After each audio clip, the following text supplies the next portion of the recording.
Bonsoir Slimane. On vient de voir cette photo de famille. On va s'arrêter sur un homme, le président Lula. On peut parler d'un retour en grâce sur la scène internationale.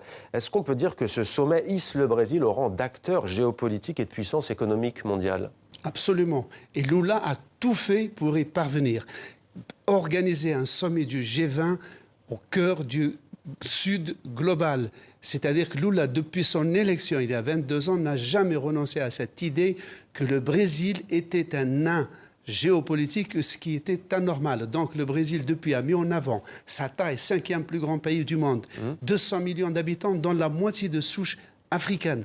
Dans la plus grande diaspora arabe, entre 10 et 15 millions de Brésiliens sont d'origine syro-libano-palestinienne.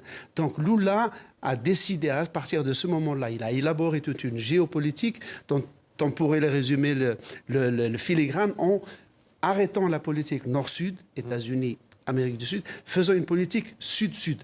D'où le développement des relations avec l'Afrique, allant jusqu'à dire que le Brésil était le 2e pays d'origine africaine après le Nigeria.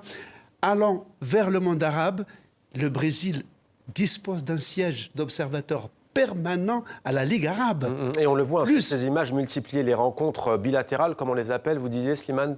Les sommets, ce sont des sommets interrégionaux avec l'Afrique, avec le monde arabe. Et d'ailleurs, dans l'actuelle crise qu'il y a au Moyen-Orient, le Brésil a envoyé plusieurs fois des avions pour rapatrier des binationaux libanais ou brésiliens. Alors, un pied dans le G20, un autre dans ce qu'on appelle les BRICS. Lula joue-t-il sur 2 tableaux ?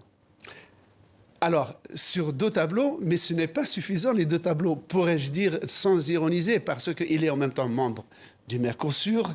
Et il y a un sommet permanent, continuel des pays arabes, pays d'Amérique latine. Non, la politique du Brésil, le Brésil n'est pas du tout idéologique, même si Lula a la réputation d'être un altermondialiste. On vient de voir avec la dirigeante d'extrême droite italienne, notamment, Giorgia Meloni, alors qu'il est lui-même tenant de la gauche radicale. Oui, le Brésil a une idéologie syncrétiste. Il joue la table des relations, sur la table des relations commerciales, des relations gagnant-gagnant, mais pas seulement nord-sud, mais est-sud-sud. Et il a une formule, Lula. Le Brésil aime tout le monde et tout le monde aime le Brésil. Merci beaucoup Slimane pour cette chute donc sur ce décryptage consacré à ce G20.